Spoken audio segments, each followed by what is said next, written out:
Welcome everyone, क्या हाल चाल आप सभी लोग के। तो आई होप आप सभी लोग यहाँ पर पार्ट 2 देखकर ही आए होंगे। क्या है ये पार्ट 3 आप सभी को नजर जैसे कि आ ही रहा होगा। थर्ड पार्ट है हमारा यहाँ पर जो है अपना लाइफ साइंस का केमिकल बॉन्डिंग का अपना पीवाईक्यूज का लेक्चर जो है। आई होप आप सभी लोगों ने डीयू परीक्षा को ज्यादा से ज्यादा शेयर करा होगा, अपने दोस्तों के साथ कर रहे होंगे क्योंकि सभी को इस चीज की जरूरत है आई गेस। तो आप सभी लोग सभी की मदद कर रहे होंगे, सिर्फ और सिर्फ सेल्फिश नहीं बन रहे होंगे कि अपने लिए ही सोचें कि सिर्फ और सिर्फ खुद पढ़ के मार्क्स नहीं है। तो ऐसी मेंटालिटी बिल्कुल भी नहीं रखनी चाहिए। सबसे पहला यही सजेशन हो।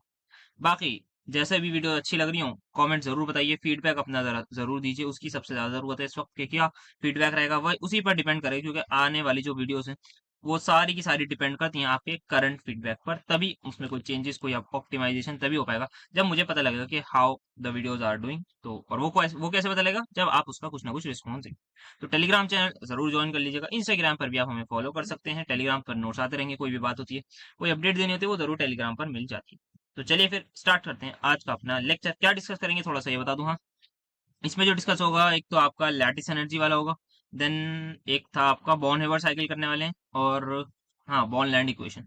तो मेजरली आयनिक बॉन्ड वाला पार्ट जो है वो आपका सारा का सारा कवर होगा। फिर इसके बाद क्या होगा, प्रोबेबली कुछ छोटे मोटे टॉपिक्स बचेंगे, उनके लिए एक सेपरेट वीडियो बना के अपना केमिकल बॉन्डिंग को कर देंगे खत्म। फिर जो होगा वो डिपेंड करेगा आपके फीडबैक पर, क्या आगे अपलोड करना चाहिए मुझे जरूर बताइएगा। तो स्टार्ट करते हैं फिर आज का अपना lecture. Show the Born-Haber cycle for the formulation of ionic pair. Give the meaning of each and every term used in the cycle. आइए समझते हैं होता क्या है बॉर्न हेबर साइकिल। सबसे पहले आयनिक कंपाउंड की जो फॉर्मेशन है, ऑब्वियसली आयनिक कंपाउंड हमारे पास इस रिएक्शन में है, इस बेसिकली क्वेश्चन में है के, तो वो इस रिएक्शन से कहीं ना कहीं बना होगा। दिस इज माय कंपाउंड और इसको बैलेंस करने के लिए I have to put two here. अब यहाँ पर ये चीज सब कुछ बन गया। अब के प्लस हाफ एफ टू से केएफ कैसे बना, क्या बस ऐसे ही बन गया? उसके अंदर के जो प्रोसेसेस हैं वो किस तरीके से एक साइकिल में चलते हैं उसको एक्सप्लेन करता है Born Haber cycle. So basically it explain the formation of any ionic compound, कि किस तरीके से कोई आयनिक कंपाउंड बना। आइए कैसे बनता है देखते हैं। सबसे पहले पोटेशियम नेचर में सॉलिड, ये गैस फॉर्म में होती है, सबको पता है। यस सर, ये सबको पता है। नाउ मुझे बताइए क्या करना होगा। सर के पॉजिटिव एफ नेगेटिव होता है, इतना सबको पता है। तो इसका मतलब है कि जो हमें पोटेशियम है उसमें से इलेक्ट्रॉन लूज कराना है। तो पोटेशियम में से इलेक्ट्रॉन लूज कराने को क्या कहते हैं? आयनाइजेशन। उसमें जो उस प्रोसेस में जो एनर्जी लगती है उसको क्या कहते हैं? Ionization energy. बट एक इंपॉर्टेंट डेफिनेशन जो आयनाइजेशन एनर्जी की रहती है कि हमें इलेक्ट्रॉन निकालना है कहां से? From neutral, isolated and the last word is gaseous atom.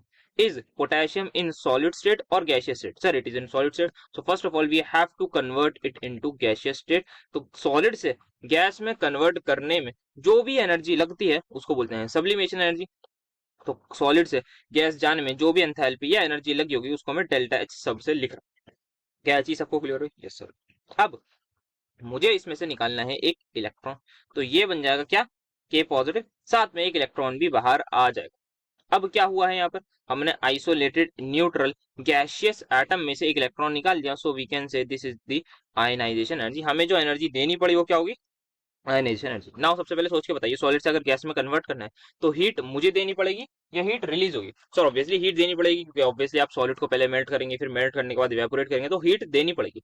तो हीट देने पर डेल्टा एच का साइन क्या आएगा? सर वो आएगा पॉजिटिव। यस, तो यहाँ पे एनर्जी जो है वो आपने एब्जॉर्ब कराई, तो डेल्टा एच पॉजिटिव आएगा। मतलब जो भी मैग्नीट्यूड है, मैग्नीट्यूड की बात करूँ, आयनाइजेशन एनर्जी में सिमिलरली हमने एनर्जी दी है तो इसमें क्या आएगा? Magnitude positive. ठीक है, आते हैं इलेक्ट्रॉन गेन एंथैल्पी, क्योंकि अब जो इलेक्ट्रॉन लूज करेगा वही फ्लोराइड आयन कहीं ना कहीं एक्सेप्ट करेगा। नाउ द पॉइंट इज क्या होगा कि फ्लोरीन है, फ्लोरीन से हमें एफ नेगेटिव बनाना है। तो क्या आती है इलेक्ट्रॉन गेन एंथैल्पी की डेफिनेशन? के अमाउंट ऑफ एनर्जी रिलीज जब भी एक इलेक्ट्रॉन एंटर करे किसमें? न्यूट्रल आइसोलेटेड गैसियस एटम में। सर न्यूट्रल तो है ये, आइसोलेटेड भी हम बोल सकते हैं, गैसियस भी बोल सकते हैं, बट ये एटॉमिक फॉर्म में नहीं है। इसको सबसे पहले आपको एटॉमिक फॉर्म में कन्वर्ट करना होगा, दैट इज एफ में। तो क्या करेंगे हम? ये जो एफ एफ बॉन्ड है, एक एफ एफ बॉन्ड को तोड़ने के लिए जितनी भी एनर्जी लगेगी, एक एफ एफ बॉन्ड को तोड़ के मुझे बताइए सबसे पहले कितने फ्लोरीन मिलेंगे? सर 2 फ्लोरीन मिलेंगे। तो एक बॉन्ड को, एक एफ एफ बॉन्ड को तोड़ने में जो भी एनर्जी लगेगी उसको मैं बीडीई लिख रहा हूँ, that is bond dissociation enthalpy. Now क्योंकि एक फ्लोरीन जो है उससे कितने फ्लोरी, एक F2 से कितने एफ एटम मिल रहे हैं? 2 एफ एटम। तो यहाँ पर हमें चाहिए, तो हम बोलेंगे कि हमें जो है हाफ ही एनर्जी लग रही है, क्योंकि अगर ये मान लेते हैं मैंने 300 जूल में एफ ये वाला बॉन्ड तोड़ दिया, 300 जूल में ये वाला बॉन्ड तोड़ दिया, एक एफ ये मिल गया, एक एफ ये मिल गया, तो मुझे 300 जूल में ही 2 फ्लोरीन एटम्स मिल गए। तो अगर मुझे एक फ्लोरीन एटम चाहिए तो मुझे कितनी एनर्जी देनी पड़ेगी, तो हम लगभग मानेंगे 150 जूल, क्योंकि 300 में हमें क्या मिल रहे हैं, 2 एटम, तो 150 में एक मिलेगा, तो that's why I am putting half here, और रिएक्शन सब कुछ बैलेंस ही है। तो ये आपका आ गया एटॉमिक फॉर्म में। अब मुझे इसमें इलेक्ट्रॉन डालना है और ये बन जाएगा एफ नेगेटिव। क्या होगा यहाँ पर, एक इलेक्ट्रॉन डाला, क्या होता है हमें पता है, एनर्जी कहीं ना कहीं रिलीज होती है, that is electron gain enthalpy, या फिर और आप इसको डेल्टा एच ईजी भी बोल सकते, ठीक है। अब फाइनली के पॉजिटिव एफ नेगेटिव, क्या ये कैटायन है, क्या ये एनायन है, यस सर बिल्कुल है। एनायन और कैटायन मिलकर क्या बनाएंगे, कंपाउंड बनाएंगे, और जैसे ये क्लोज आएंगे क्या कोई इंटरेक्शन होगी, हाँ होगी, कौन सी, आयनिक इंटरेक्शन। जब जब कुछ ना कुछ इंटरेक्शन होती है क्या कोई एनर्जी रिलीज होगी, हाँ बिल्कुल होगी, क्योंकि ऑब्वियसली स्टेबिलिटी जा रही है। तो यहाँ पर जो है फाइनली के एफ बन जाता है, और जो भी एनर्जी यहाँ पर रिलीज होगी, क्यों रिलीज होगी, क्योंकि स्टेबिलिटी आएगी, पॉजिटिव नेगेटिव इंटरेक्ट करेगा, इलेक्ट्रोस्टैटिक फोर्स ऑफ अट्रैक्शन होगी, अट्रैक्शन होगी तो कहीं ना कहीं स्टेबिलिटी बढ़ेगी, स्टेबिलिटी बढ़ेगी तो कहीं ना कहीं एनर्जी कम होगी और एनर्जी रिलीज हो जाएगी। तो वो एनर्जी जो है वो होती है लैटिस एनर्जी, जिसको हम यू नॉट बोलते हैं। तो यू नॉट क्या है, अब हमें सारी टर्म्स को एक्सप्लेन करना है। तो सबसे पहले डेल्टा सब्लिमेशन क्या, मुझे इसको समझाने की जरूरत है कि the amount of energy given to any solid or potassium in order to convert it into gaseous phase। सबसे पहले आयनाइजेशन एनर्जी की डेफिनेशन बोल भी दी, the amount of energy required to remove an electron from neutral isolated gaseous atom, ठीक है। Bond dissociation enthalpy को आप बोल सकते हैं the amount of energy required to break a single FF bond, that is our bond dissociation energy। Then delta HEG, that is electron gain enthalpy को आप बता सकते हैं कि क्या है, amount of energy क्या होती है, रिलीज होती है, हाँ release when an extra electron is added to neutral isolated gaseous atom. Now U naught क्या है, दैट इज लैटिस एनर्जी। इसको आप दो तरीके से एक्सप्लेन कर सकते हैं। एक तो सबसे पहले इसी से जो आपने देखा था वहीं से कि the amount of energy released when an ionic compound or when a cation and anion interact with each other to form an ionic compound, या फिर इसको हम ये भी बोलते हैं the amount of energy required to break a crystal lattice of an ionic compound। अब सोच के बताइए, जो KF है ऑब्वियसली आयनिक कंपाउंड है, तो एक लैटिस बना लेते हैं, वो सॉलिड सा स्ट्रक्चर क्यूब लाइक स्ट्रक्चर बना लेते हैं, उस लैटिस को तोड़ने में कुछ एनर्जी चाहिए होगी। क्या ये बोल सकता हूँ जितनी एनर्जी, मान लीजिए ये एक लैटिस है, मैं ऐसे ही जल्दी से हाइपोथेटिकली दिखाता हूँ, ये क्रिस्टल लैटिस है, इसके कोने पर आपका होगा क्या बोलते हैं कैटायन, और बीच में होगा आपका एनायन। तो ऐसे में जस्ट रैंडमली बना देता हूँ। अब ये लैटिस बना, इसमें इंटरेक्शन होगी ऑब्वियसली एनायन कैटायन के बीच में, ये बना, इसमें इंटरेक्शन हो रही है, इसको तोड़ने के लिए कुछ एनर्जी चाहिए होगी। तोड़ने के लिए मतलब इन द सेंस के पॉजिटिव एफ नेगेटिव को एकदम अलग अलग करने के लिए जो एनर्जी चाहिए होगी उसको हम बोलते हैं एक तरीके से लैटिस एनर्जी, के लैटिस को ब्रेक करने के लिए। दूसरी चीज कि जितनी एनर्जी हमें इसको तोड़ने के लिए चाहिए, क्या उतनी ही एनर्जी रिलीज हुई होगी जब ये बना होगा, हाँ सर बात तो सही है। जितनी एनर्जी इसने रिलीज करी when crystal lattice is formed, when a lattice of an ionic compound is formed, वो भी हमारे पास सेम होगी, हाँ। That's why you not, that is lattice energy को हम दो तरीके से डिफाइन कर सकते हैं। आई होप आप सभी को लैटिस एनर्जी से लेके इलेक्ट्रॉन के एंथैल्पी से लेके पूरा बॉन्ड हाइब्रिड साइकिल क्लियर होगा। इसी तरीके से आपको ड्रॉ करना है, इजीली आप क्वेश्चन को, हर क्वेश्चन को टैकल कर सकते हैं। अब जो फाइनल होगा, अब यहाँ पे के एफ जो है बना है, आप सभी को हेस लॉ पता होगा, थोड़ा बहुत नहीं पता तो मतलब मैं बता देता हूँ, बाकी क्या होता है सब हम जो है वो ऐड कर देते हैं। तो डेल्टा एच फॉर्मेशन किसका फॉर्म क्या हुआ, के एफ हुआ, तो डेल्टा एच फॉर्मेशन जो है वो हमारे पास इक्वल होगा जो भी हमने डेल्टा एच सब्लिमेशन दी प्लस जो भी आयनाइजेशन एनर्जी लगी प्लस जो भी बॉन्ड तोड़ने के लिए एनर्जी लगी उसका हाफ प्लस जो भी इलेक्ट्रॉन गेन एंथैल्पी लगी, साथ में जो भी लैटिस एनर्जी रिलीज हुई। तो ये हमारा फॉर्मूला होता है।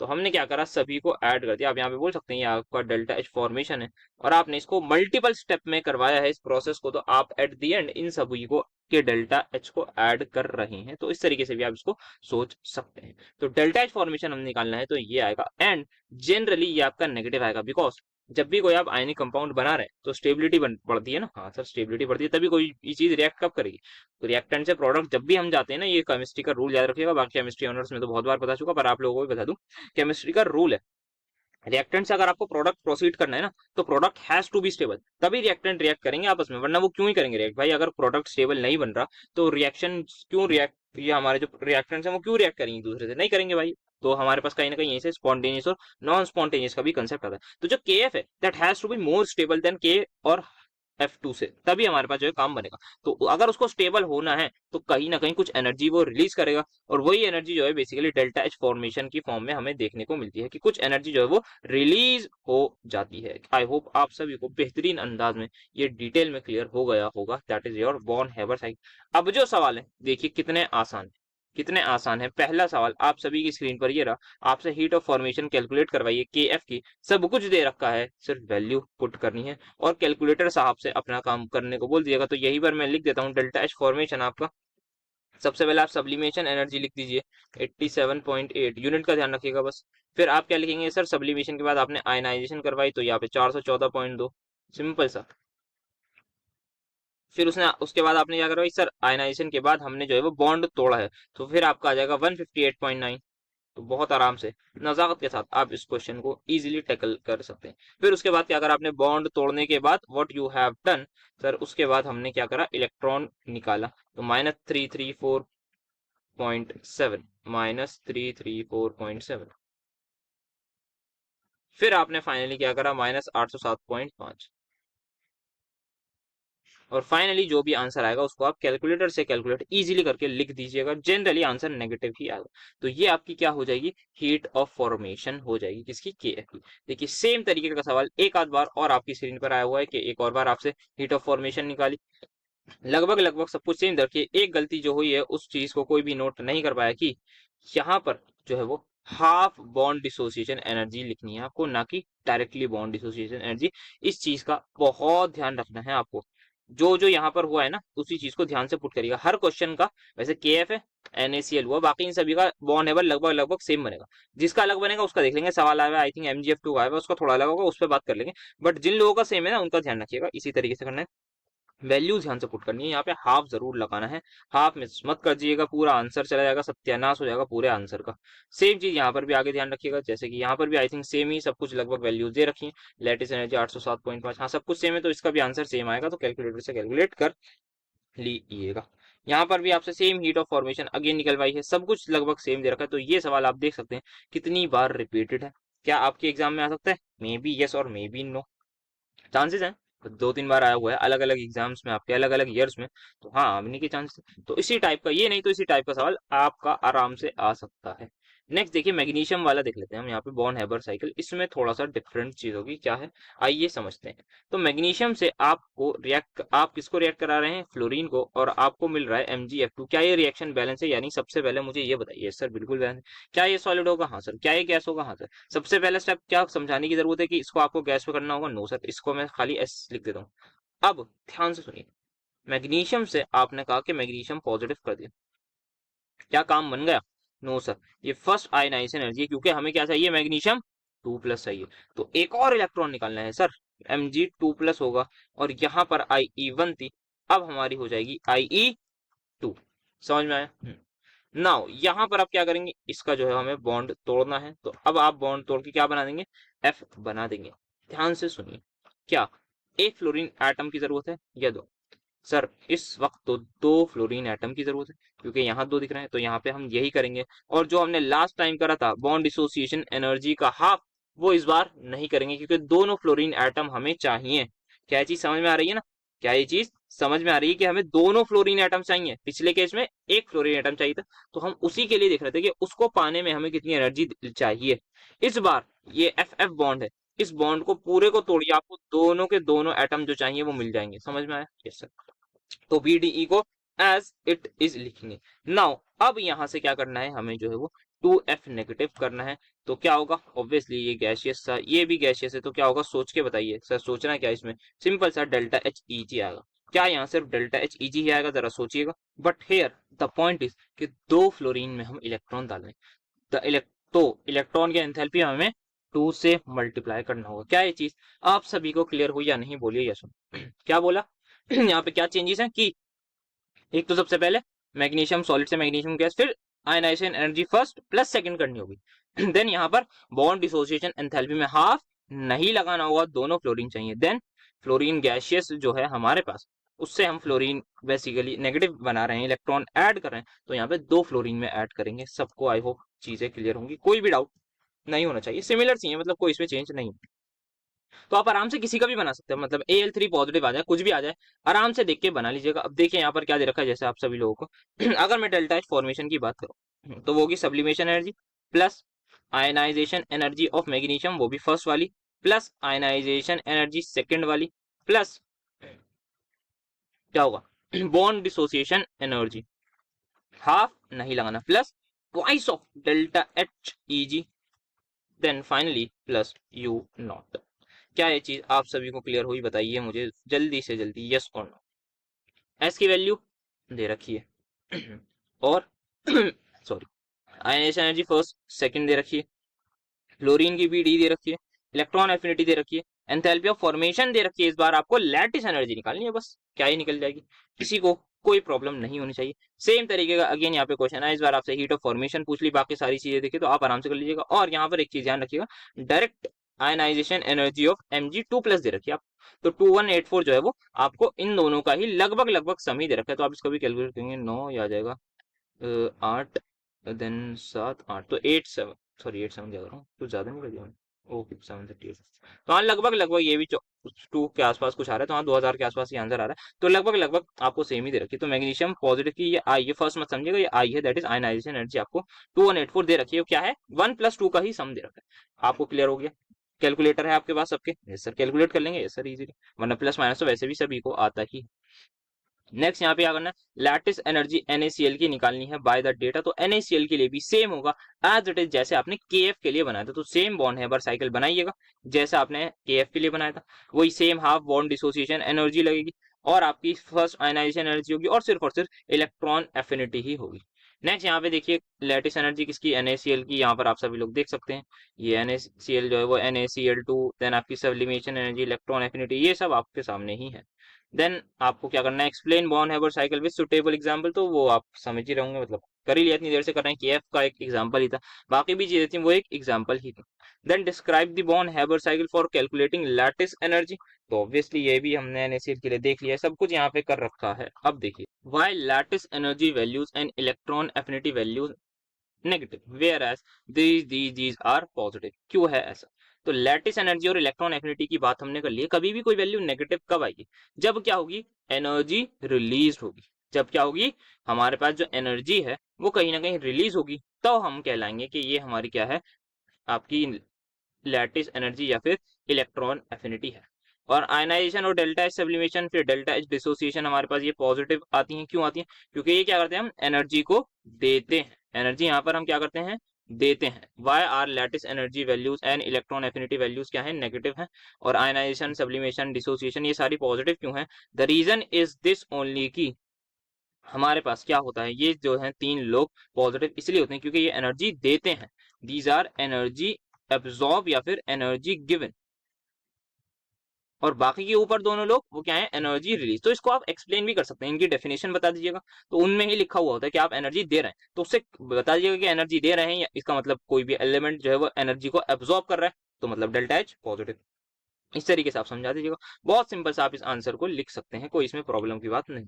Next, how Born Haber cycle can explain the stability of ionic compound, किस तरीके से स्टेबिलिटी दिखाता है, तो ये एक थोड़ा सा समझने वाली चीज है, मतलब समझने वाली क्या, इतनी यहाँ पे हमने जो है समझ ही ली। वैसे भी स्टेबिलिटी हमने उसमें ही बात कर ली कि यार केएफ जो बना था उसमें कुछ ना कुछ एनर्जी रिलीज ही होती है, तो डेल्टा एच फॉर्मेशन हमारा क्या आता है, नेगेटिव आता है। इसका रीजन सब कुछ सबको समझ में आ गया था क्यों हो रहा है, बस वही चीज है यार, कि सबसे पहले एक तो चीज आप बताइएगा कि क्या होता है एट दी एंड, जो डेल्टा एच फॉर्मेशन है उसकी वैल्यू आपकी नेगेटिव ही आएगी, क्योंकि कुछ ना कुछ एनर्जी रिलीज हो रही है, क्या हो रही है, कुछ ना कुछ एनर्जी रिलीज हो रही है, तो उससे क्या होगा सर, ऑब्वियसली उससे ये होगा कि आपकी स्टेबिलिटी बढ़ेगी। एक चीज आप ये बोल सकते हैं। दूसरा आप बताएंगे लैटिस एनर्जी के कंसेप्ट से, कि यहाँ पर एट द एंड क्या होता है, जो एनायन है और कैटायन है फाइनली इंटरेक्ट करते हैं एक दूसरे से, strong electrostatic force of interaction show करते हैं, और कुछ ना कुछ एनर्जी जो है वो लार्ज अमाउंट में रिलीज होती है, large amount of energy is release, because क्या होता है वहां पे क्रिस्टल लैटिस फॉर्म होता है। तो क्रिस्टल लैटिस जब फॉर्म होगा, जब क्रिस्टल लैटिस आपका फॉर्म हुआ होगा तो क्या होगा सर, जब क्रिस्टल लैटिस फॉर्म हुआ होगा, जब क्रिस्टल लैटिस फॉर्म होगा तो आयन एनायन कैटायन पास आए होंगे, इंटरेक्शन हुई होगी, और एक स्टेबल स्ट्रॉन्ग चीज आपने बना, एक स्टेबल स्ट्रॉन्ग चीज आपने बना दी है। तो अगर आपने स्ट्रॉन्ग चीज स्टेबल बना दी है तो वो कुछ ना कुछ एनर्जी जो है वो रिलीज ही हो गई होगी। तो यहाँ पे क्या है, लार्ज अमाउंट ऑफ एनर्जी जो है वो रिलीज हुई है। तो डेल्टा एच फॉर्मेशन क्या होगा, नेगेटिव और यू नॉट क्या होगा, लार्ज अमाउंट ऑफ एनर्जी जो है वो रिलीज होगी। तो इन दोनों की ही वजह से मेजरली पहले आप बता दीजिएगा डेल्टा एच फॉर्मेशन बता दीजिएगा, फिर आप लैटिस एनर्जी के बारे में बताइएगा कि लैटिस एनर्जी क्या होती है, क्यों ये large amount of energy release होती है, बिकॉज ऑफ स्टेबिलिटी। क्या होता है हमारे पास anion cation final step, final होता है ना ये हमारा जो फाइनल स्टेप है बॉर्न हेबर साइकिल का, वो लैटिस एनर्जी वाला ही होता है। तो आप बताइएगा कि फाइनली बहुत ज्यादा एनर्जी रिलीज हो जाती है, जिसकी वजह से जो नेट एनर्जी है, नेट एंथैल्पी ऑफ फॉर्मेशन है, that will come out as negative, which ultimately tell us that energy has been release. And अगर एनर्जी रिलीज हुई तो ऑब्वियसली स्टेबिलिटी ही आई होगी। Define lattice energy. Write the expression for Born-Land equation and explain the terms involved in it. तो lattice energy के बारे में discuss कर रखा है बॉर्न हेबर साइकिल में भी, तो यहाँ पे एक बार बताऊं। तो क्या होता है, जब भी हमारे पास गैसियस आयन हो, गैसियस एनायन, गैसियस कैटायन दोनों हो, कोई भी मैं mx ले लेता हूँ, ऐसे ही वो आपस में रिएक्ट करते हैं, एक आयनिक कंपाउंड बनता है और कुछ एनर्जी रिलीज होती है इन दिस पर्टिकुलर रिएक्शन। क्यों रिलीज होती है, बिकॉज ऑफ द स्टेबिलिटी, कुछ स्टेबिलिटी गेन कर लेते हैं, क्योंकि एनायन कैटायन की इलेक्ट्रोस्टैटिक फोर्स ऑफ इंटरेक्शन होती है, कुछ एनर्जी रिलीज होती है, स्टेबिलिटी बढ़ जाती है इस एमएक्स कंपाउंड की। तो इस प्रोसेस में जो भी एनर्जी रिलीज होती है that is said to be your lattice energy. ये सिंपल सी इसकी डेफिनेशन हो गई। Now we have to write the Born-Land expression for the lattice energy, that is something like this। तो ये आता है minus a charge on cation that is +1 होगा या +2 होगा, into charge on anion that is basically वही +1 +2 sorry -1 या -2, basically magnitude only. Then e square that is electrostatic force of sorry electronic charge, जो भी हमारे पास इलेक्ट्रॉनिक चार्ज है उसका square, then we'll divide it with 4 pi epsilon naught R naught. R naught क्या होता है हमारे पास, डिस्टेंस बेसिकली और sum of the radii of anion and cation, then 1 minus 1 upon n। यहाँ पर a क्या है, इस चीज के बारे में भी बात करेंगे। अच्छा n से और मल्टीप्लाई कर लीजिए because of basically number of moles के लिए, या फिर आप बोल सकते हैं एवोगैड्रोस नंबर। a की अभी बात करेंगे। n क्या होता है, ये बॉर्न एक्सपोनेंट होता है, इसकी बारे में बात करेंगे, इन टर्म्स को एक्सप्लेन कर रहे हैं। बाकी सबके बारे में पता है, ये क्या है आपका सम ऑफ रेडिया, रेडियस का प्लूरल होता है ना radii of ions. n is the Born exponent, a is the Madelung constant, e क्या है आपका इलेक्ट्रॉनिक चार्ज जो सिंपल सा होता है। Now let us have a look क्या होता है यहाँ पर, इसका ग्राफ भी एक बार देख लेते हैं किस तरीके से आता है। जो एनर्जी है लैटिस एनर्जी, ये आपका R that is internuclear distance, एक पर्टिकुलर पॉइंट तक जो है इसकी मिनिमम वैल्यू होती है।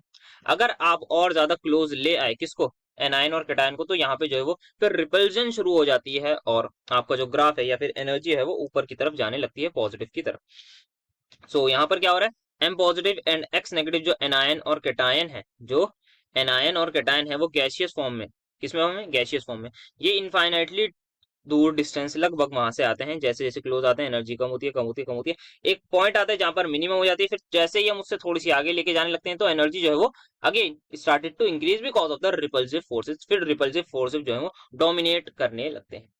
तो यहाँ पर ये इसका आपका एक्सप्रेशन, आर नॉट क्या है, sum of radii, N Born exponent, E naught permittivity of vacuum.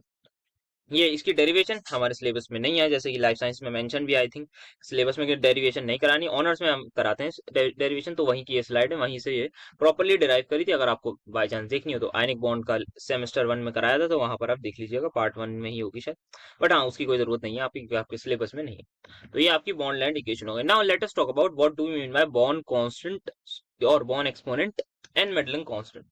तो क्या होता है यहाँ पर देखिए, सबसे पहले बॉन्ड कांस्टेंट क्या है, एक सॉरी बॉन्ड एक्सपोनेंट क्या है, एक कांस्टेंट है और डिपेंड करेगा नंबर ऑफ वैलेंस इलेक्ट्रॉन पे। क्या हमें इसकी वैल्यूज पता होती है, ध्यान आंसर इज नो। जैसे जैसे नंबर ऑफ वैलेंस इलेक्ट्रॉन ज्यादा होते हैं या आप बोल सकते हैं साइज बड़ा होगा, वैसे वैसे इसका भी नंबर पता है। तो हीलियम में 5, देन नियॉन में 7, फिर 9, आर क्रिप्टॉन का 10, जेनॉन का 12, ऐसे होता है, वेरिएबल क्वांटिटी होती है, हमें इसकी एग्जैक्ट वैल्यू नहीं पता होती किसके लिए क्या होगी।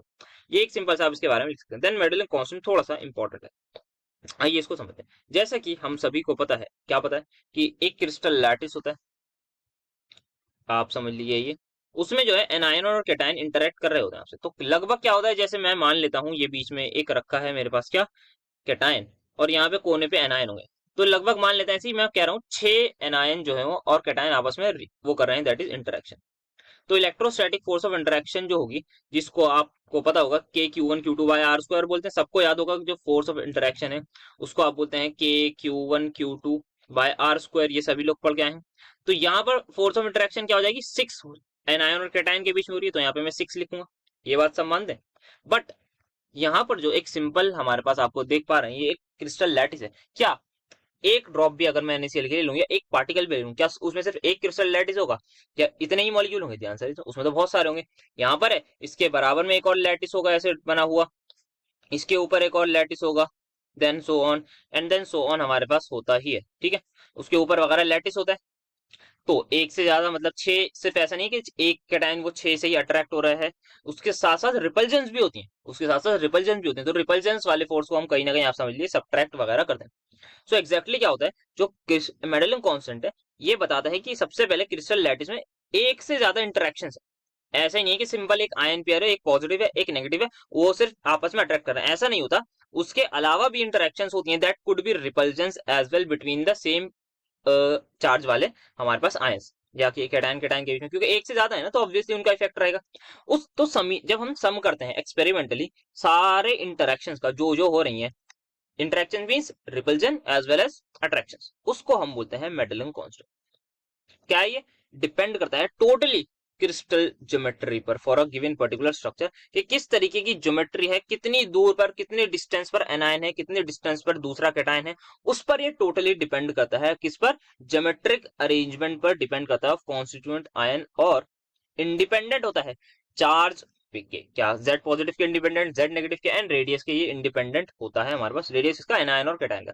तो डिपेंड करता है भाई कहाँ कहाँ रखा हुआ है, कहाँ कैटायन रखा हुआ है, कहाँ एनायन रखा हुआ है, फिर दूसरे वाले क्रिस्टल लैटिस में कहाँ एनायन कहाँ कैटायन रखा हुआ, तो उस पर टोटली ये डिपेंड करता है। जैसे NaCl में आप देख सकते हैं, यहाँ पे क्या होता है, अट्रैक्शन होती है किसकी, 6 नियरेस्ट नेबर्स की, जो सबसे क्लोज जो 6 एनायन कैटायन आप समझ लिए, उनके बीच में क्या होती है, ये सबसे पहले 6 nearest neighbours of opposite charge, जो एनायन और कैटायन है वो 6, उसकी समझ लिया आपके पास एक कैटायन है, उसके आसपास 6 एनायन है, तो दे आर कैटायन के, हम बोलेंगे कैटायन के जो है वो 6 नियरेस्ट नेबर्स हो गए किसके, एनायन के, तो उनके बीच में अट्रैक्शन होगी। फिर उसके थोड़ी सी आगे हम जाएंगे तो देखेंगे वहां पर जो रिपल्जन हो रही है बाय द नेक्स्ट 12 नेबर्स, बाकी जो नेक्स्ट उसके बाद जो 6 हमने बोला कि नेगेटिव चार्ज वाले हैं, उसके बाद जो नेक्स्ट 12 होंगे वो रिपेल करेंगे of like charge, obviously like वाले रिपेल करते हैं। तो हम इस तरीके से लिखते हैं कि यहाँ पे 6 आएगा, फिर 12/√2 एंड सो ऑन, इस तरीके से इसकी वैल्यू लिखते हैं। तो ये सिर्फ समझाने के लिए है, मेन चीज आपको जो पता होनी चाहिए वो ये कि यार किसी भी क्रिस्टल लैटिस में एक एनायन और कैटायन तो नहीं होता, सिर्फ एक एनायन एक कैटायन, मल्टीपल चीज होती है, मल्टीपल चीज है तो मल्टीपल इंटरेक्शन। अब उन मल्टीपल इंटरेक्शन को कैसे हम बताएं कि यार क्या हो रहा है, मतलब क्या अट्रैक्शन हो रही है, कहाँ रिपल्जन हो रही है, किस तरीके से शो करें, उसी के लिए हमारे पास उस सभी का हम सम करते हैं एक्सपेरिमेंटली, और हमें मिलता है एक चीज जिसको हम बोलते हैं मेडलिंग कांस्टेंट। आयो आपको समझ में आया होगा, ये जो लैटिस एनर्जी का फॉर्मूला है, यहाँ पर ये जो ए लिखा हुआ है, अगर सिंपल एनायन या कैटायन कोई होता एक ही, तो हम यहाँ पे सिंपल सा 1 लिख देता मैं सिर्फ, क्योंकि एक पेयर है सिंपल, उसमें इंटरेक्शन हो रही है, क्या क्या इंटरेक्शन, या तो रिपल्जन या अट्रैक्शन। अगर 2 पेयर्स के बीच में होता तो 2 लिख देता, 3 के बीच में तो 3, बट यहाँ पे सिर्फ सिंपल अट्रैक्शन ही नहीं है, रिपल्जन भी है, तो उसी के लिए प्रॉपरली जैसे आपने NaCl में देखा 6 - 12/2 एंड सो ऑन, इस तरीके से डिपेंड करता है कि कितनी दूर दूर कौन रखा हुआ है, उसके हिसाब से ये प्रॉपर फॉर्मूला बनाया जाता है। सो आई होप लैटिस एनर्जी की चीज समझ में आई होगी, किस तरीके से यहाँ लैटिस एनर्जी है, बॉन्ड एक्सप्रेशन देख लिया, एक्सप्लेन कर ली टर्म्स इन्वॉल्वमेंट। तो वेरी इंपॉर्टेंट क्वेश्चन है, इस क्वेश्चन की इंपॉर्टेंट आप यहाँ पर देख सकते हैं कितनी बार ये सवाल पूछा गया है, क्या कि बॉन्ड लैंड बताओ एक्सप्लेन करो, बॉन्ड लैंड बताओ एक्सप्लेन करो, बॉन्ड लैंड इक्वेशन एक्सप्लेन, तो एक्सप्लेनेशन बहुत बार पूछा गया है। तो ये सारी चीजें, और इनमें से सबसे इंपॉर्टेंट जो आपको एक्सप्लेनेशन देनी है that is of Madelung constant. तो आई होप ये लैटिस एनर्जी की चीज समझ में आई होगी। Next we have what is Madelung constant, किन चीजों पर डिपेंड करता है, बात की हमने प्रॉपर्ली कर ली है। क्या होता है मेडलिंग कांस्टेंट, समेशन होता है सारे इंटरेक्शन का, डिपेंड करता है ज्योमेट्रिक अरेंजमेंट ऑफ आयंस पर। तो ये सारी डिस्कशन कर लिया, बाकी कटआउट भी लगा हुआ था नोट्स का, जो हमारे किसी सीनियर ने प्रोवाइड कर रखा था, तो वो भी आप लोगों ने देख लिया होगा, उसको आप नोट कर लीजिएगा, वैसे ही एज इट इज लिख दीजिए। नेक्स्ट मेडलिंग कांस्टेंट क्या होता है, बात कर ली। Why do NaCl and MgO have same value of it, सबसे पहले क्यों होती है, आपने अगर वो चीज ध्यान से पढ़ी है तो आप सब लोग बोलेंगे कि यार यहाँ पे जो चार्ज है वो अलग है, मैग्नीशियम पर 2 आता है और सोडियम पर +1 आता है। सभी लोग क्या इस बात से इत्तेफाक करते हैं, एग्री करते हैं? यस सर, बिल्कुल करते हैं।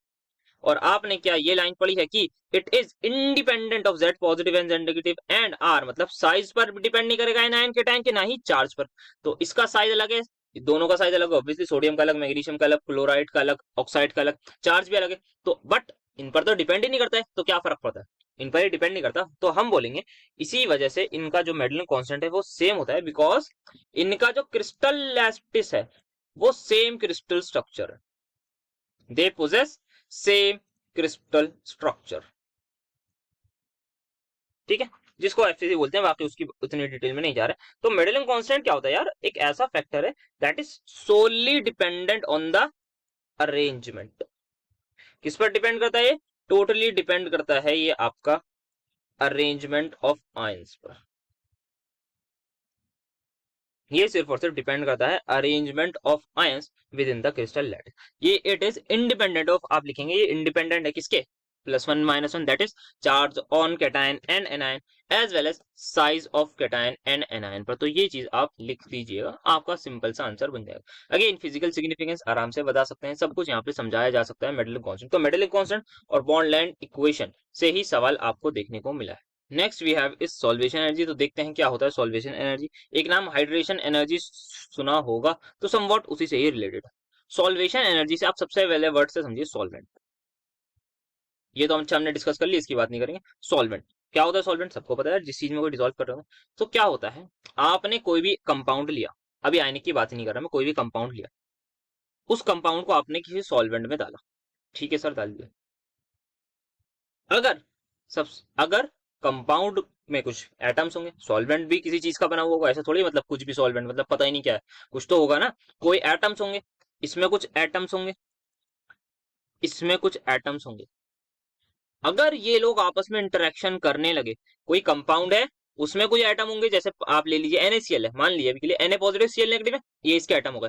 वाटर पानी है, H2O है, इसके एटम्स क्या है, हाइड्रोजन और ऑक्सीजन है। अगर ये आपस में इंटरेक्शन करने लगे, इनमें अट्रैक्शन हुई, तो क्या स्टेबिलिटी आएगी, क्या कोई एनर्जी रिलीज होगी या नहीं, बस इतना बताइए। हाँ सर होगी।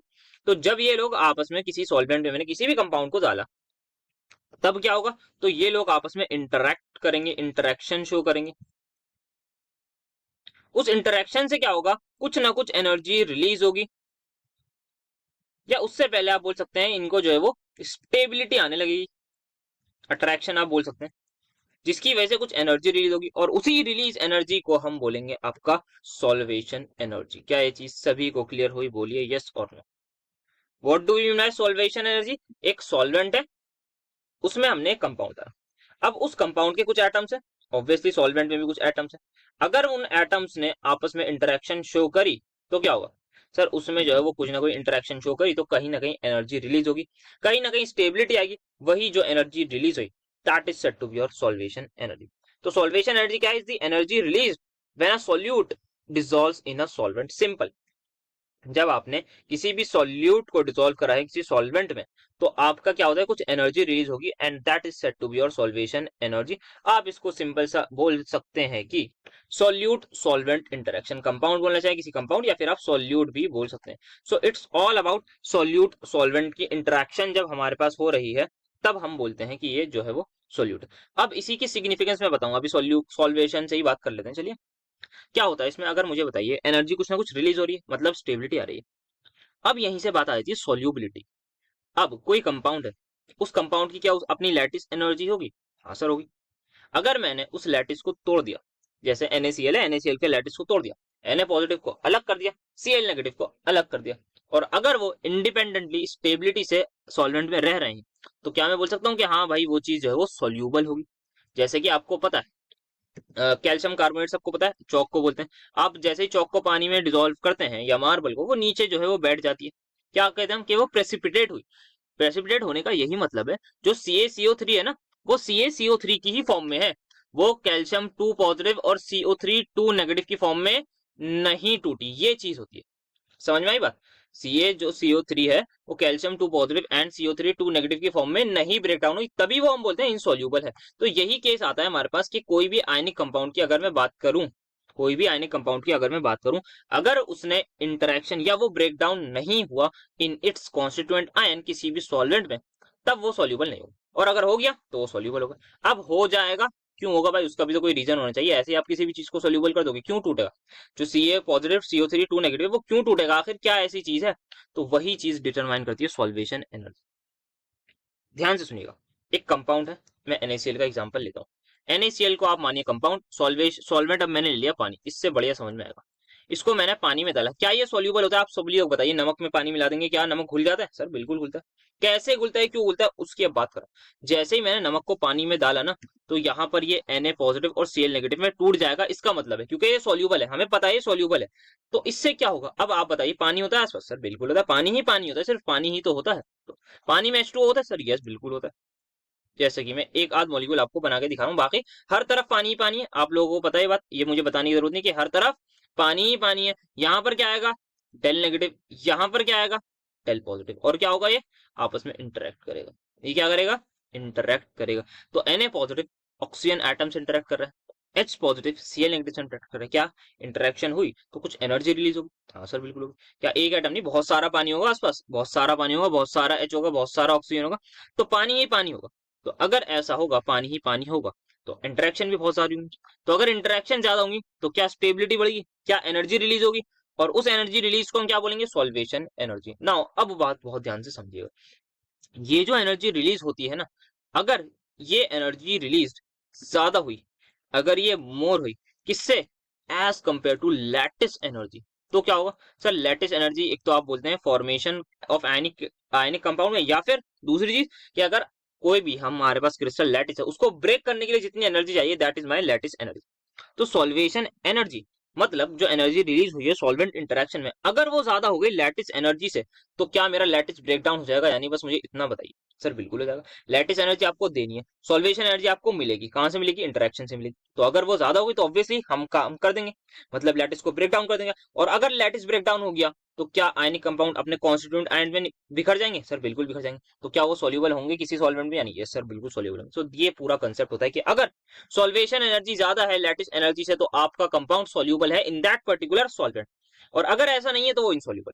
जितने भी सॉल्युबिलिटी के क्वेश्चन होंगे मैक्सिमम में यही कंसेप्ट लगेगा। आपसे पूछ ले कोई कि this is soluble in this but insoluble in this, जो भी होगा आपको यही चीज बतानी है कि इसमें लैटिस एनर्जी ज्यादा है, इसमें सॉल्वेशन एनर्जी कम है। यही घुमा फिरा के आपको दो ही चीजें बतानी है कि इस केस में lattice energy is greater than solvation energy, तो ये इनसॉल्यूबल हो गया। बस यही बोलना है आपको, सिंपल सा दो तीन लाइनें हैं, ध्यान रखिएगा। आई होप कंसेप्ट समझ में आएगा, क्या कंसेप्ट है, एकदम बेसिक से समझाया कि सॉल्वेंट है, कंपाउंड है या सॉल्यूट है, एटम से उन दोनों के आपस में अगर वो इंटरेक्ट कर रहे हैं, और इंटरेक्शन बढ़िया है, ऐसा नहीं बेकार छोटी मोटी इंटरेक्शन नहीं, ये भी समझ लीजिएगा। इंटरेक्शन आपको यहाँ पे देख लीजिए, खतरनाक डाइपोल और आयन डाइपोल इंटरेक्शन हो रही है। ये क्या है, डाइपोल है, आपको पता है यहाँ पर डाइपोल होगा डेल पॉजिटिव डेल नेगेटिव से, और ये क्या है, पूरा आयन है। तो ion dipole interaction that is quite strong. ऐसा नहीं कि बस वीक वंडर ऑल फोर्सेज हो गई आपके तो भाई सोल्यूबल है, नहीं, वीक वंडर ऑल फोर्सेज नहीं चाहिए हमें, जो है वो स्ट्रॉन्ग इंटरेक्शन चाहिए, ठीक है। तो स्ट्रॉन्ग इंटरेक्शन हुई तो ज्यादा एनर्जी रिलीज होगी, और जितनी ज्यादा एनर्जी रिलीज उतना ज्यादा सॉल्वेशन एनर्जी और उतनी ज्यादा सोल्यूबल होने के चांसेस हैं। आई होप आप सभी को प्रॉपरली कंसेप्ट समझ में आ गया होगा। सो आई थिंक इतना ही है। अब जैसे अब जब हमारे पास सॉल्वेंट वाटर होता है तो आप बोल देते हैं हाइड्रेशन एनर्जी, जैसे कि आपने NaCl के केस में देख लीजिए, तो उस प्रोसेस को हम बोलते हैं हाइड्रेशन हो गई। और अगर हमारे पास कोई भी हम सॉल्वेंट है तो हम बोलते हैं सॉल्वेशन हो गई। कोई यहाँ सॉल्वेंट अगर मैं वाटर की जगह ले लूँ कोई और सा सॉल्वेंट, एस सॉल्वेंट मान लीजिए, कोई एस सॉल्वेंट है, कोई एस सॉल्वेंट है, तो उस सॉल्वेंट, वो जो सॉल्वेंट है हमारे पास, जब वो सारे एनायन और कैटायन को घेर लेता है, क्योंकि हर तरफ पानी पानी होता है और इंटरेक्शन शो करता है, तो उस प्रोसेस को सॉल्वेशन बोलते हैं। सॉल्वेशन में जो एनर्जी रिलीज होती है that is said to be your solvation energy. I hope properly बेहतरीन तरीके से ये सारी चीजें अब सभी लोगों को क्लियर हो गई होंगी, ठीक है जी। अब आगे बढ़ते हैं, अपनी लैटिस एनर्जी डिस्कस कर ली है, कोई डिस्कशन अब नहीं बचा है। नेक्स्ट डिफाइन करनी है सॉल्वेशन एनर्जी, कर दी है भाई बहुत डिटेल में कि हमारे पास जब भी सॉल्यूट सॉल्वेंट इंटरेक्ट करते हैं या सॉल्यूट को हम डिसॉल्व करते हैं सॉल्वेंट में, तो क्या होता है आपको पता है, कुछ ना कुछ एनर्जी रिलीज होती है।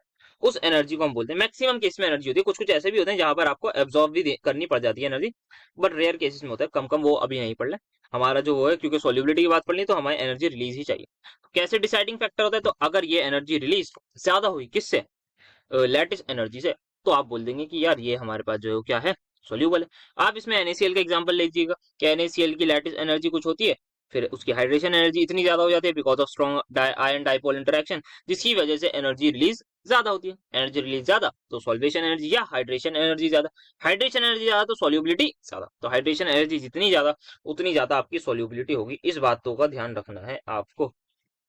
Next, lattice energy of AgCl is of order of NaCl। अच्छा, तो मतलब ये बोल रहे हैं कि लैटिस एनर्जी जो AgCl की है वो लगभग लगभग सेम है एज कम्पेयर टू NaCl। सही बात है, ठीक। Then even then it is insoluble in water. भाई ये पर इनसॉल्यूबल क्यों है जबकि NaCl सॉल्यूबल होता है? क्या सिर्फ और सिर्फ लैटिस एनर्जी पर बात डिपेंड करती है सॉल्युबिलिटी की? नो सर, ये तो बात हमने पढ़ी नहीं। हमने क्या पढ़ा है? हमने तो पढ़ा है यार लैटिस एनर्जी तो ठीक है, बट हाइड्रेशन एनर्जी या सॉल्वेशन एनर्जी भी तो होती है। वाटर आ गया तो अब हाइड्रेशन की बात करूंगा मैं, क्योंकि वाटर आ गया है तो सॉल्वेशन की जगह मैं हाइड्रेशन वर्ड यूज करूंगा, क्योंकि सॉल्वेंट वाटर है। तो when solvent is water then we will say that the solvation energy is simply hydration energy. तो अगर ये इनसॉल्यूबल है और दूसरा सॉल्यूबल है तो क्या चीज हम बोलेंगे कि यार इतना श्योर है कि जो हाइड्रेशन एनर्जी AgCl की है वो बहुत कम होगी as compare to hydration energy of NaCl। इस बात को सभी लोग एग्री करते हैं। अब दूसरी चीज आइए, एक और चीज, AgCl बेटा क्या है? एक कोवलेंट कंपाउंड है। NaCl क्या है? एक आयनिक कंपाउंड है। वो Na पॉजिटिव Cl नेगेटिव में ब्रेक डाउन हो जाएगा। ये ब्रेक डाउन नहीं होगा, ये नकली इंटरेक्शन शो करेगा। यहाँ पे डेल पॉजिटिव आएगा, यहाँ डेल नेगेटिव आएगा। पानी जो है वो सिंपल सा सिर्फ और सिर्फ डाइपोल डाइपोल इंटरेक्शन ही कहीं ना कहीं शो कर पाएगा, उतनी ही उसकी टेंडेंसी है। वेरएज यहाँ पर properly strong ion dipole interaction, आप चाहें तो लिख दीजिएगा, स्ट्रॉन्ग आयन डाइपोल इंटरेक्शन यहाँ पर होती है। और यहाँ पे सिंपल सिर्फ और सिर्फ वीक डाइपोल डाइपोल इंटरेक्शन, आप लिख दीजिएगा वीक डाइपोल, डी मतलब डी ट्रांजिशन नहीं, डाइपोल डाइपोल इंटरेक्शन यहाँ पर होती हैं। आई डोंट थिंक कि इसमें कोई भी चीज का डाउट होगा। आपको घुमा फिरा के लिखना है और ऐसा भी बोल दीजिएगा बिकॉज ये क्या है आपका कोवलेंट है। ये आप मेंशन करते हैं ना तो और बात बड़ी हो जाएगी यार, ये कोवलेंट है, ये आयोनिक है। भाई आयनिक कंपाउंड है, वो क्या है? कोवलेंट कंपाउंड है। तो कोवलेंट बॉन्ड होगा तो obviously Ag positive Cl negative की फॉर्म में एज सच नहीं मिलेगा। कोवलेंट भी क्यों है तो आप बता दीजिएगा कि हमने फजांस रूल पढ़ा है, फजांस रूल को भी यहाँ पर ले आइएगा। आप बोल दीजिएगा कि Ag पॉजिटिव जो है, Ag क्योंकि +1 ऑक्सीडेशन स्टेट में वो किस तरीके से शो करेगा? वो pseudo noble gas configuration show करेगा। Ag किस ऊपर आता है नीचे आता है या AU आता है? हाँ जो भी होगा शायद 4D10 हो ही होगी आई थिंक। हाँ Ag 4D10 शो करेगा, AU नीचे आता है ना। हाँ तो Ag शायद 4D10 शो करेगा तो आप बोल दिएगा pseudo noble gas configuration. Polarising power of cation is very much more, तो covalent character is going to be very much higher as compare to NaCl। Hence अगर कोवेलेंट कैरेक्टर ज्यादा तो ऑब्वियसली आयनिक कैरेक्टर कम, obviously ionic interaction will be much much weaker. और अगर ऐसा होगा तो हाइड्रेशन कम, हाइड्रेशन कम तो हाइड्रेशन एनर्जी रिलीज कम। तो ऐसा हुआ तो हमारा फंडा क्लियर होगा। तो आप सबसे पहले सॉल्युबिलिटी की डिफाइन समझाइए कि सॉल्युबल होता कैसे, कि आपकी जो हाइड्रेशन एनर्जी है वो ज्यादा होनी चाहिए लैटिस एनर्जी से। ये आपका बेसिक फंडा हो गया। फिर कहेंगे अच्छा ठीक है आपने लैटिस एनर्जी तो बराबर बोल दी, बट भाई हाइड्रेशन एनर्जी भी तो देखो, क्या खाली लैटिस एनर्जी लिख के भाग रहे हो आप लोग? हमने पूरा पढ़ रखा है, पूरी वीडियोस हम देख के आए ड्यू परीक्षा की। हमें पता है कि लैटिस एनर्जी ही नहीं होती जो आप सोच रहे हो कि मतलब हम घुमा जाएंगे कि यार हाँ यार बात तो सही है ना यार, लैटिस एनर्जी बराबर हो गई तो मतलब ये तो सोल्यूबिलिटी भी बराबर होनी चाहिए। नहीं, लेट सोल्यूबिलिटी डिपेंड करती है दो चीजों पर यार, दो चीजों पर, और दो चीजों पर बेसिकली दो चीजों के डिफरेंस पर, कितना ज्यादा डिफरेंस है। तो NaCl की जो हाइड्रेशन एनर्जी है that is much more larger than it's lattice energy. I hope चीजें आराम से क्लियर होंगी। Again BaSO4 is insoluble in water, समझाने की जरूरत है? लग तो नहीं रहा, क्यों? क्योंकि आप सिंपल बोल दीजिएगा। वैसे ये सल्फेट है तो उसको चलो थोड़ा सा बता देता हूँ आपको, सोल्यूबिलिटी ऑफ सल्फेट ही बता देता हूँ मैं। आपका ये वाला कौन सा ग्रुप है? सेकंड ग्रुप की। तो बेरिलियम बेटा मांगे, फिर आता है आपका कन्या कैल्शियम से, सुंदर बाप राजी, ये आपकी होती है याद करने के लिए, याद करने योग्य। ये जो भी मैंने लाइन बोली है ये सिर्फ और सिर्फ याद करने के लिए ही है। तो ये जैसे जैसे आप डाउन द ग्रुप आएंगे तो क्या होगा? आपका साइज बढ़ रहा है किसका? केटायन का। तो केटायन का जो साइज है वो बढ़ रहा है, एनायन सबका सेम है। तो जैसे हमने पता है जो केटायन का साइज अगर बढ़ता है ना तो लैटिस एनर्जी वो सबसे पहले इनवर्सली प्रोपोर्शनल होती है साइज के, as well as hydration energy का भी सेम फंड है। आप बोलेंगे लैटिस एनर्जी डिक्रीज हो रही है, हाइड्रेशन भी डिक्रीज हो रही है, बट सोल्यूबिलिटी क्यों डिक्रीज हो रही है? मतलब दोनों चीजें डिक्रीज हो रही है, तो इसका मतलब क्या है? कैसे सोचेंगे आप बताइए, मुझे खुद ही बताइए। कि मैं आपसे सबसे पहले सोल्यूबिलिटी का ऑर्डर पूछ रहा हूँ, किसका? सेकंड ग्रुप के सल्फेट का। मैंने आपको पता है कि कैटायन का साइज बढ़ रहा है, मैंने आपको ये चीज बता दी कि दोनों जो है वो इनवर्सली प्रोपोर्शनल है कैटायन के साइज के, या किसी के भी साइज के, कैटायन हो चाहे एनायन हो, हाइड्रेशन एनर्जी उतनी कम जितना बड़ा साइज। ये बात आपको समझ में आ गई? अब मुझे बताइए ऐसा क्यों है कि डाउन द ग्रुप जाने में सोल्यूबिलिटी जो है किसकी? सल्फेट की बात करें, सोल्यूबिलिटी ऑफ सल्फेट डिक्रीज हो रही है। ये बात मुझे बता दीजिए बस आप। ऐसा क्यों हो रहा है कि सोल्यूबिलिटी ऑफ सल्फेट जो है वो क्या हो रही है? डिक्रीज हो रही है। केटाइन का साइज बढ़ रहा है, lattice energy is inversely proportional to size, hydration भी है वो इनवर्सली प्रोपोर्शनल है किसके? साइज के। तो सोल्यूबिलिटी किसकी? सल्फेट की जो है वो हो रही है डिक्रीज। अब क्या बोले सर? BaSO4 इनसोल्यूबल है वाटर में, सब मानते हैं इस बात को? सर मानते क्या, उन्होंने पूछा है तो मानना ही पड़ेगा। इसीलिए होगा, एक रीजन सबको पता होगा कि क्योंकि इसकी लैटिस एनर्जी जो है वो क्या होगी? ज्यादा होगी as compare to hydration energy, ये तो होगा ही होगा। अब इसको हमें एक्सप्लेन करना है कैसे, सो व्हाट वी विल से कि सेकंड ग्रुप का सल्फेट है, तो आप ऐसे इस चीज को समझा देंगे तो बहुत बढ़िया होगा। अभी मुझे मार्क्स नहीं पता कितने मार्क्स का है, बट मैं पूरा बता रहा हूँ, अगर ज्यादा मार्क्स का आ जाएगा तो कैसे समझाना है। आप सबसे पहले तो इसमें क्या बताएंगे, वही सोल्यूबिलिटी समझा दी क्या होती है, कैसे आती है, कब कब कोई चीज सोल्यूबल होती है, कब कोई चीज इनसोल्यूबल होती है। फिर आप लिखेंगे फॉर BaSO4 ये कंडीशन फॉलो हो रही है कि लैटिस एनर्जी जो है वो ज्यादा होगी ऑब्वियसली, तभी क्या है इनसोल्यूबल है। अगर बड़ा और लेंदी करना हो तब आप बताइएगा कि lattice energy inversely proportional to size, hydration energy inversely proportional to size. तो सेकंड ग्रुप सल्फेट में ये होता है, डाउन द ग्रुप आने में साइज बढ़ रहा है तो लैटिस एनर्जी भी डिक्रीज होती है, हाइड्रेशन एनर्जी भी डिक्रीज होती है। बट एक चीज याद रखिएगा, ये लाइन इंपॉर्टेंट है कि बट जो डिक्रीज है, but decrease in hydration energy is more, इस चीज को लिख दीजिएगा as compare to lattice energy. तो अगर हाइड्रेशन एनर्जी ज्यादा डिक्रीज हुई तो अल्टीमेटली किसकी वैल्यू ज्यादा हो जाएगी, अगर हाइड्रेशन एनर्जी ज्यादा डिक्रीज हो रही है तो अल्टीमेटली किसकी वैल्यू इंक्रीज हो जाएगी, सर लैटिस एनर्जी इंक्रीज हो गई। अगर लैटिस एनर्जी इंक्रीज हो गई तो ऑब्वियसली इनसॉल्युबिलिटी हो गई, खत्म। आई डोंट थिंक अब कुछ समझाने की जरूरत, एक बार समराइज कर देता हूँ किस तरीके से करना है। आप सोल्यूबिलिटी बताइए क्या होती है, क्या कंडीशन है सोल्यूबल और इनसोल्यूबल होने की सबको पता है, हाँ सर पता है। फिर आप बताइए कि ऑब्वियसली लैटिस एनर्जी जो है वो ज्यादा हो रही है हाइड्रेशन से, तभी BaSO4 इनसोल्यूबल है। यहाँ तक लिख दिया, बहुत बढ़िया। अगर लेंदी और बड़ा बनाना है तब आप आ जाइए ग्रुप 2 पर, कि ग्रुप 2 के सल्फेट्स लिख दीजिएगा, बताइएगा कि डाउन द ग्रुप आने में सोल्यूबिलिटी सल्फेट की डिक्रीज हो रही है, क्यों हो रही है, क्योंकि हाइड्रेशन और लैटिस सबसे पहले दोनों इनवर्सली प्रोपोर्शनल होते हैं साइज।